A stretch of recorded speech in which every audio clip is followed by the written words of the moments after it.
Think you know the truth about your health? Well, think again. We're constantly bombarded with information from social media, family, and even well-meaning friends. But, how much of that so-called common knowledge is actually based on science, and how much is just plain myth?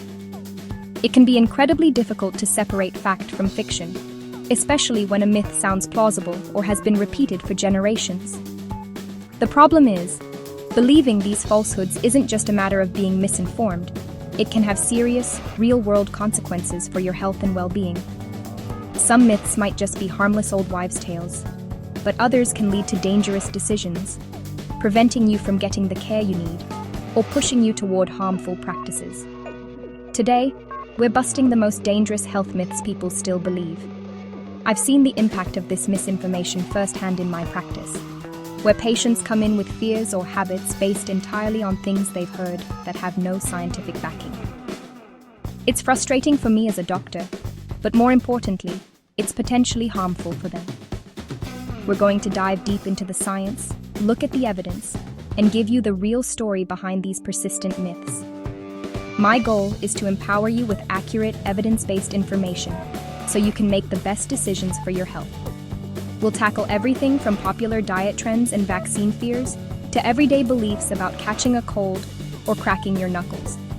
This isn't just about debunking, it's about understanding why these myths are wrong and what the science actually says. By the end of this video, you'll be equipped with the knowledge to not only protect your own health, but also to help educate the people you care about. So, get ready to challenge what you think you know, because we're about to set the record straight on some major health misconceptions. Stay tuned. Let's start with a big one. The idea that you need special detox diets, teas, or cleanses to flush toxins from your body. You see these products everywhere, promoted by celebrities and influencers, promising to rid your system of harmful substances and leave you feeling refreshed and rejuvenated. They claim that our modern lifestyle fills us with toxins that our bodies can't handle on their own. The marketing is brilliant, honestly, preying on our desire for a quick fix, a reset button for our health. But here's the medical reality. Your body already has the most sophisticated and effective detoxification system in existence. It's called your liver and your kidneys. Your liver is a powerhouse organ that works around the clock to filter your blood, breaking down and neutralizing harmful substances, from alcohol to metabolic byproducts. Your kidneys then take over, filtering waste from your blood and excreting it through urine. This system is incredibly efficient, and for most healthy people, works perfectly fine without any help from expensive juices or restrictive diets. In fact, many of these so-called detox products are at best a waste of money, and at worst, actively harmful. They can be extremely low in calories, leading to fatigue and nutrient deficiencies. And some can even cause severe digestive issues or electrolyte imbalances. This next myth is not just wrong, it's incredibly dangerous and has caused immense harm to public health. I'm talking about the claim that vaccines, specifically the MMR vaccine, cause autism. This myth originated from a single, fraudulent study published in 1998 by Andrew Wakefield. That study was not only small and poorly designed, but it was later revealed to be an elaborate fraud. Wakefield had manipulated the data and had undisclosed financial conflicts of interest. His paper was fully retracted by the medical journal that published it, and he lost his medical license. It was a complete and utter scientific disgrace. Since that fraudulent paper, countless large-scale, high-quality studies involving millions of children across the globe have been conducted. The results are overwhelmingly clear and unanimous. There is absolutely no link between vaccines and autism. The scientific and medical communities are in complete agreement on this. Vaccines are one of the most important public health achievements in history, saving millions of lives from diseases like measles, polio, and tetanus. The fear generated by this myth has led to declining vaccination rates in some communities, resulting in preventable outbreaks of dangerous diseases, hospitalizations, and even deaths. The evidence is not ambiguous. it is definitive. Vaccines are safe, they are effective, and they do not cause autism. You've heard it a million times. You need to drink 8-ounce glasses of water a day. It's one of the most persistent pieces of health advice out there, often repeated as an undisputed fact. People carry around giant water bottles, set reminders on their phones, and feel guilty if they don't hit that magic 64-ounce number. But is this rule actually based on any solid scientific evidence? The short answer is no. The truth is, your individual hydration needs are incredibly variable and depend on a multitude of factors, including your age, your activity level, the climate you live in, and your overall health. An athlete training for a marathon in a hot climate will need significantly more water than someone with a sedentary office job in a cool environment. Furthermore, we don't just get water from, well, water. A significant portion of our daily fluid intake comes from the food we eat.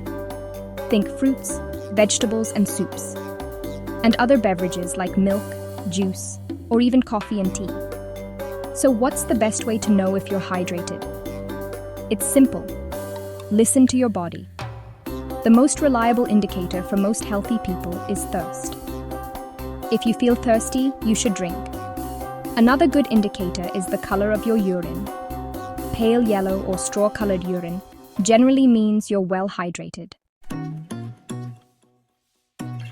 This is a classic one, often passed down from parents to children with a stern warning. Stop cracking your knuckles or you'll get arthritis. It's a sound that can make people cringe, and the accompanying belief that it's damaging your joints seems plausible. The popping sound is caused by bubbles of nitrogen gas in the synovial fluid, the lubricant in your joints, collapsing when you stretch the joint capsule.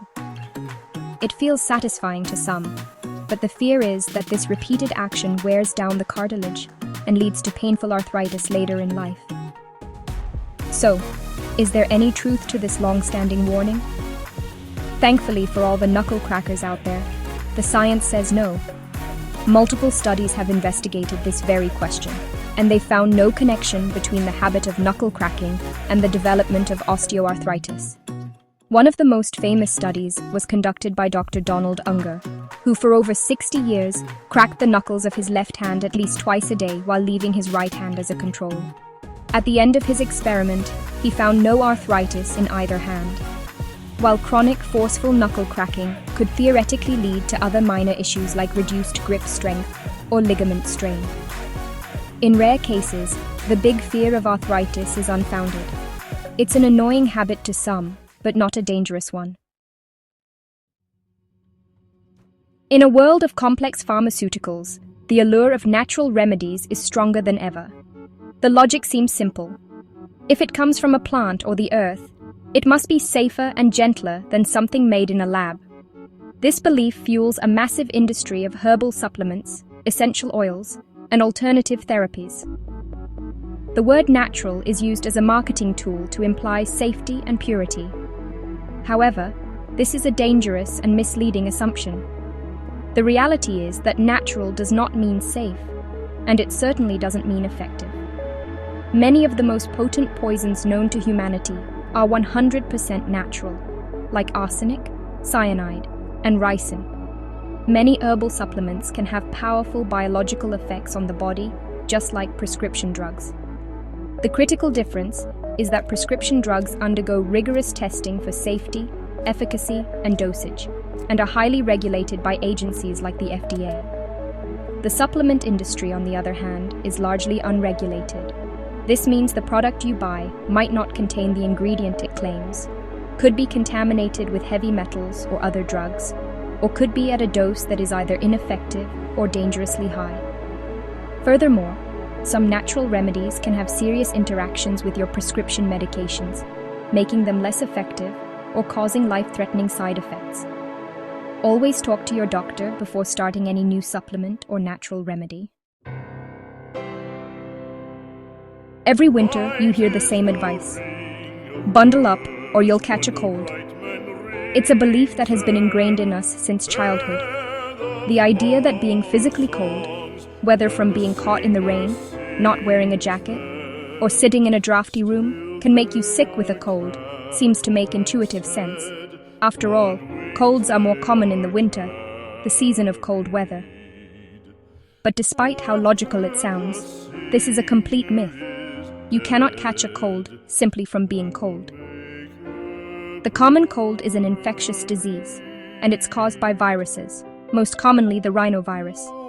The only way to catch a cold is to be exposed to one of these viruses, typically through airborne droplets from an infected person's cough or sneeze, or by touching a contaminated surface and then touching your eyes, nose, or mouth. So why the strong association with winter? The reason colds are more prevalent in colder months is behavioral. We spend more time indoors, in closer proximity to other people, which makes it much easier for viruses to spread from person to person. Additionally, cold, dry air can dry out the mucous membranes in our noses, potentially making us slightly more susceptible to viral infection if we are exposed. But the cold weather itself is not the cause. The virus is the villain here. It's a scene every parent knows: a children's birthday party, complete with cake, ice cream, and sugary drinks. A short while later, the kids are bouncing off the walls, and parents shake their heads, blaming the sugar rush. The belief that sugar causes hyperactivity in children is one of the most widely held parenting myths. It seems so obvious. Give a kid sugar, they get a burst of energy and become wild. But when scientists have put this belief to the test in controlled studies, the results have been surprising. They've consistently found no direct link between sugar consumption and hyperactivity. In fact, some of the most clever studies on this topic used a placebo. Researchers would give one group of children a sugary drink and another group a sugar-free drink that tasted identical. The parents who their children had consumed sugar consistently rated their kids as being more hyperactive, even when they had only had the placebo. This shows that the sugar rush is often a result of parental expectation and the context of the situation. Birthday parties, holidays, and special treats are exciting events in themselves, full of stimulation, friends, and fun. It's this exciting environment, not the sugar itself, that leads to the energetic behavior. While cutting back on excess sugar is a good idea for overall dental and metabolic health, you can't blame it for making your kids bounce off the walls. So there you have it, 7 persistent health myths, thoroughly busted by science. From understanding that your body has its own powerful detox system, to knowing that the environment, not sugar, is what makes kids hyper at parties, we've replaced fiction with fact.